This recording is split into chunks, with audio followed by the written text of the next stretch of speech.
Todos sabemos que el mundo de Naruto afecta significativamente a los personajes de la obra, influyendo directa e indirectamente en ellos, ya sea de forma ideológica o psicológica. Y uno de los elementos que más destacan de entre todos los de este mundo y que incide en los personajes en mayor medida son los conflictos bélicos que se desatan entre las aldeas, los cuales provocan la muerte de cientos y cientos de ninjas, los cuales muchas veces no tienen tiempo ni de reacción, porque o sea, imagínate ser atacado por Minato. Pero bueno, estos conflictos se extienden por largo tiempo y provocan pérdidas tanto económicas como humanas a todas las facciones que participan en la guerra. Y sabemos también que muchas veces quienes se ven más afectados son los pequeños países y territorios que no tienen nada que ver con el conflicto, lo cual provoca el nacimiento del que para mí es el mejor villano de todo este manga. El punto es que es normal que en una guerra los damnificados sean muchos y que nadie está a salvo de perder, porque incluso quienes se consideran ganadores terminan perdiendo muchas veces más de lo que ganan.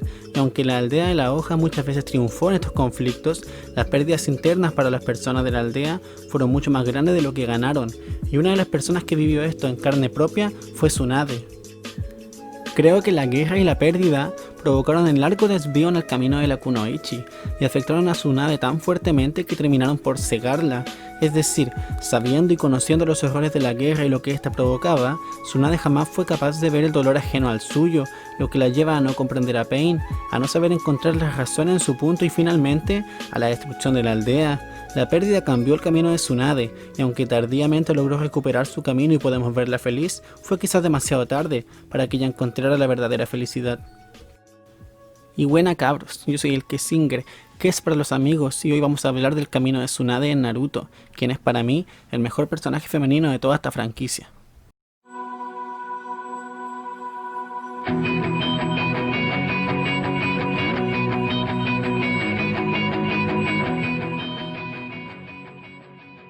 Para entender el peso de las cosas que le han pasado a la abuela, en primer lugar debemos hablar un poco de su entrenamiento, ya que este se dio por mano de Hiruzen Sarutobi, quien fuera el tercer Hokage y uno de los personajes que personalmente más odio de toda la franquicia. Sus compañeros de equipo fueron Jiraiya y Orochimaru. El primero siempre estuvo enamorado de ella, pero Tsunade siempre lo rechazó incluso en la adultez, porque jamás vio un interés romántico en él, además de que rechazaba cada una de sus conductas pervertidas. Durante la Segunda Guerra Ninja, el equipo compuesto por estos tres se enfrentó a Hanzo de la Salamandra, uno de los shinobis más fuertes y respetables de todo el mundo ninja, con un poder político inmenso, y este mismo les otorga el título de los tres legendarios Sannin por sobrevivir a la pelea contra él.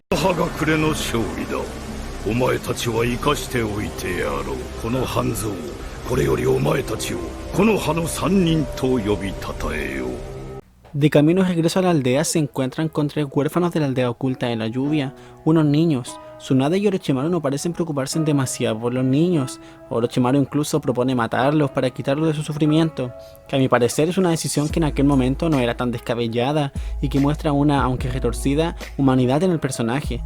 Pero Tsunade, sin ser tan cruel, tampoco tiene un método para ayudar a los niños, siendo Jiraiya quien decide entrenarlos, esto también debido a su profecía. Para mí, esto demuestra la naturaleza del mundo ninja y de la guerra. Nagato, Konan y Yahiko son víctimas de este mundo ninja, niños que han vivido lo peor a su corta edad y que sin embargo siguen buscando una luz que los saque del pozo. Pero si Jiraiya no hubiera estado allí en aquel momento, ¿qué hubiera pasado con ellos? Creo que es poco probable que Tsunade los hubiera protegido.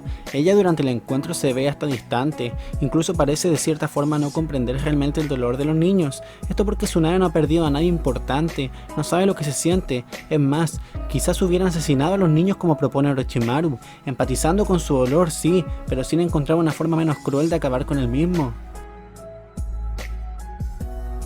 Tsunade en este punto de la vida ya había vivido la guerra, había formado su propia leyenda siendo una de las mayores responsables de la victoria de la aldea de la hoja.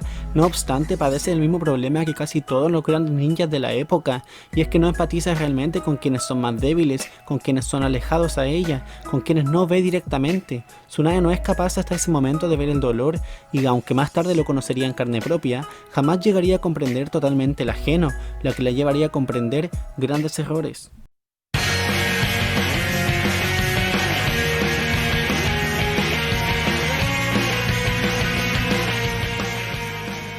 Durante el periodo entre guerras, Tsunade regala el collar del primer Hokage a su hermano pequeño, Nawaki, con el fin de ayudarlo a convertirse en Hokage, ya que este collar tenía ciertas habilidades como por ejemplo controlar a las bestias con cola. Sin embargo, su hermano muere como víctima de estos conflictos bélicos, por lo que el collar vuelve a manos de Tsunade. En este punto me parece que hay que destacar que es por esto mismo que Tsunade propone que cada escuadrón lleve un ninja médico especialista, para así evitar más muertes en las guerras. Más tarde Tsunade se enamora de Dan, un hombre joven, cuyo sueño también es ser Hokage, para así cambiar cómo funciona la aldea, los conflictos y el sistema podrido con el que se rigen todas las aldeas y los países. Sin embargo, este muere como víctima de estos conflictos, sin que Tsunade logre salvarlo, muriendo en sus brazos y empapando todo su cuerpo de sangre. Tsunade por esto desarrolla hemofobia, es decir, un profundo miedo a la sangre, provocado por el trauma que le genera la muerte de su amado. Abandona la aldea, dejando de lado todas las enseñanzas de su maestro, pues deja de creer en ellas. Tsunade al irse se lleva consigo a Chizune, sobrina de Dan, quien sería su aprendiz y su única compañía durante muchos años. Al pasar el tiempo, ella no logra superar las muertes de las personas que amaba, y deja de lado todas las enseñanzas para convertirse en una apostadora, una muy mala de hecho, siendo conocida como la legendaria perdedora. Acostumbra a beber grandes cantidades de sake y a deberles dinero a muchas personas a quienes pide prestado. Tsunade cae en un pozo sin fondo y poco a poco se consume más en ella misma. Aún no ha superado ningún aspecto de los conflictos y se encuentra perdida. Tsunade aún conserva su collar, pero con la creencia supersticiosa de que provocó la muerte de las personas que ella más quería, por lo tanto para ella está maldito. Años después, Naruto y Jiraiya llegan a buscarla para ofrecerle el título del Hokage, título que ella rechaza, debido a que para su vida esas cosas no tienen sentido. Ella perdió la fe en la figura del Hokage, para ella el Hokage ya no vale, su figura no es la paz en la que ella tanto creía. Orochimaru también llega a visitarla, pero con una oferta mucho más tentadora, ya que reviviría a sus dos amados a cambio de que Tsunade curara sus brazos. La mujer lo piensa, no es capaz de rechazar la oferta, después de todo son las personas que ella más ama y a quienes perdió de forma injusta en estos conflictos bélicos. Pero cuando llega el momento, Tsunade recapacita. ¿Cómo va a traicionar a su aldea devolviéndole el poder al mayor criminal de la historia? La aldea que era el amor de su hermano, el amor de su amado, la aldea que significaba todo para ellos, la aldea que ellos querían proteger bajo el manto del Hokage, la aldea que ahora ella debía proteger bajo el mismo manto. Es decir, ella recapacita al recordar los sentimientos de quienes más amaba y tomarlos en cuenta, cosa que creo que faltó a un personaje de esta serie. Tras batallar un poco contra Orochimaru, esta es derrotada, debido a su miedo a la sangre que Kabuto utiliza a su favor. Tras ser rescatada por Naruto y Shizune, Tsunade observa cómo Naruto combate contra el ninja médico, sin dejarse vencer a pesar de la obvia desventaja. Sin embargo, Naruto logra realizar un Rasengan asestando un golpe finiquitador a Kabuto. El ninja rubio cae entonces al suelo al borde de la muerte, siendo salvado por Tsunade, y estirando su mano, toma el collar que habían apostado, y Tsunade, dándose cuenta de lo tonta que había sido e inspirada por Naruto y su valentía, deja de lado todos los miedos para proteger al joven ninja que simboliza todo lo que sus amados eran, para seguir protegiendo aquel sueño, depositando toda su fe en el pequeño ninja. Con Jiraiya derrotan a Orochimaru, aunque todo el crédito se lo lleva a ella porque le da la sacada de chucha más grande de su vida. Más tarde, al volver a Konoha, Tsunade toma el título del Hokage, cargando sobre sus hombros el deseo de quienes más amaba y esperando por Naruto, quien cree fervientemente que será el próximo Hokage, a quien entrega el collar, dejando de lado todas aquellas creencias simbolizando la fe y la libertad de ella sobre aquel peso que tanto tiempo llevaba cargando. Posteriormente, Tsunade mandaría a un grupo de genins a pelear contra los esbirros de Orochimaru para rescatar a Sasuke, una decisión tonta por parte de la Hokage pero que era necesaria para avanzar la trama. La misión falla por lo que Tsunade deja marchar a Naruto y a entrenar con Jiraiya, y toma como alumna a Sakura, quien le pide enseñanzas a la Sannin. Pasados unos años y al volver Naruto y Akatsuki a perseguir a los Jinchuriki, Tsunade envía al ninja a varias misiones, siendo cuestionada muchas veces por los consejeros, pero manteniéndose siempre firme a su postura.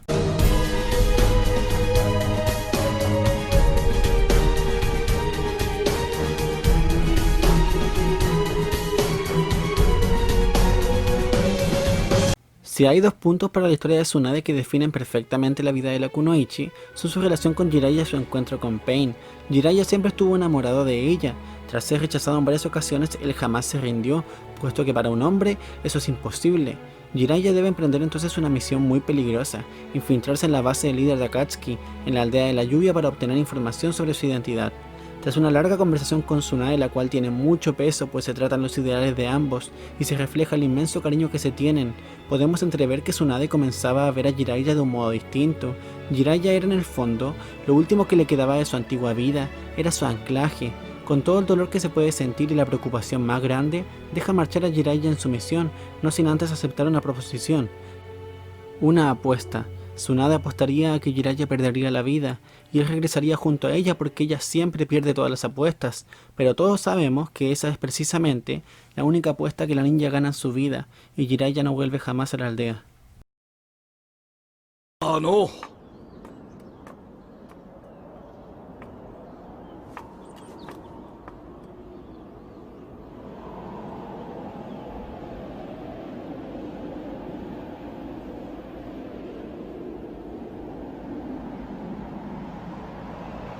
Tras la muerte del sabio, Tsunade se encuentra muy triste, casi al punto del colapso, siendo junto a Naruto los más afectados en toda la aldea por la muerte del legendario pervertido. Sin embargo, debe mostrarse fuerte ante la inminente amenaza, y cuando Pain asalta a la aldea, Tsunade responde con total dureza. Tras defender a gran parte de los habitantes de la aldea y curar multitudes, Tsunade se encuentra cara a cara con el líder terrorista. Quisiera destacar la buena función que tiene Tsunade durante toda esta crisis, disminuyendo las bajas inconmensurablemente hasta este punto. Pero al hablar con Pain, Tsunade comete un gran error, ya sea cegada por su reciente pérdida o por la arrogancia que envuelve a la aldea de la hoja y a todas las demás grandes aldeas y naciones, no comprende o más bien no intenta comprender el dolor de Pain y su objetivo. La mujer lo ve como un simple criminal asesino al que tiene que aniquilar.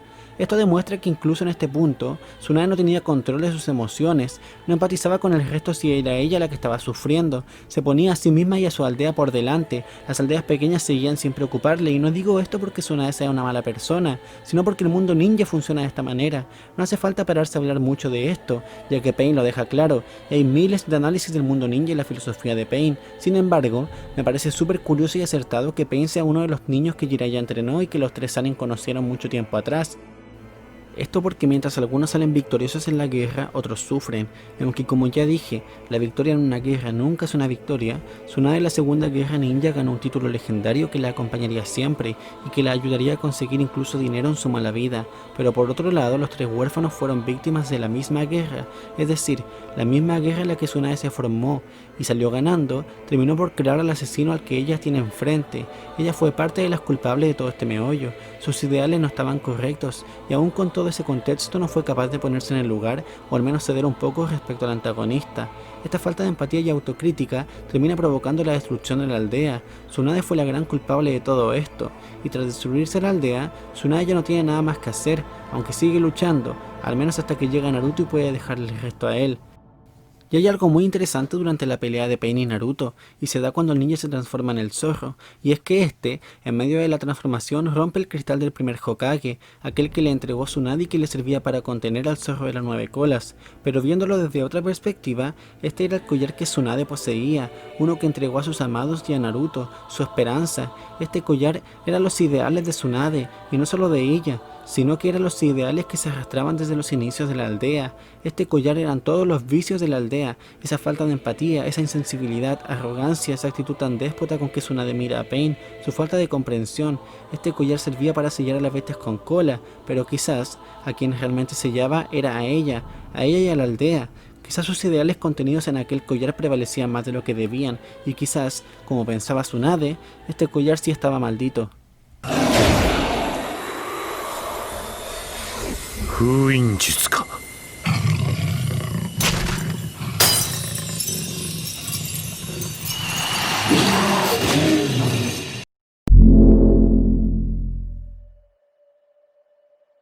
Después de este arco, la participación de Tsunade se reduce netamente a estrategias de guerra, en el peor arco de la serie. No obstante, el personaje no pierde su esencia y estilo, siempre fiel a sí misma y a sus ideales, y siempre con fe en Naruto, el futuro Hokage. Tsunade quiere el cambio, y sabe que es Naruto quien puede traerlo, sin embargo ya es demasiado tarde, pues se ha quedado sola. Tsunade emprende luego un nuevo viaje, dejando el manto de Hokage a Kakashi. Podemos decir que encontró un nuevo comienzo, abandonando sus antiguos ideales podridos. Tsunade comienza una nueva búsqueda y camino, extrañando siempre a quienes no pudo salvar. Tsunade me parece un personaje que tiene varias actitudes cuestionables, pero al mismo tiempo es fascinante porque esto la hace muy humana. No es perfecta porque nadie lo es, mantenerse fiel a sus ideales es un buen camino para ella, y moldearlos con el tiempo y experiencia solo indica su madurez. Tsunade tuvo que soportar dos grandes crisis a nivel aldea, como fueron la huida del último Uchiha y el asalto de Pain. Además de eso tuvo que afrontar una guerra mundial. Para todo ello creo que fue una gran y estupenda Hokage. Sin embargo, ahora está sola, y fueron esos ideales podridos de la aldea y el mundo ninja lo que la llevaron a estar sola, porque el dolor puede crear un monstruo, y fue Tsunade quien lo aprendió en carne propia. Y bueno cabros, sin más que añadir, si el video les gustó pueden suscribirse y darle el like, también pueden dejar un comentario si les respondo, de esta forma no saben cuánto me apoyan y me motivan para seguir con esto que recién está comenzando. Sin más que añadir, cuídense del sol y no anden hueveando. Chao.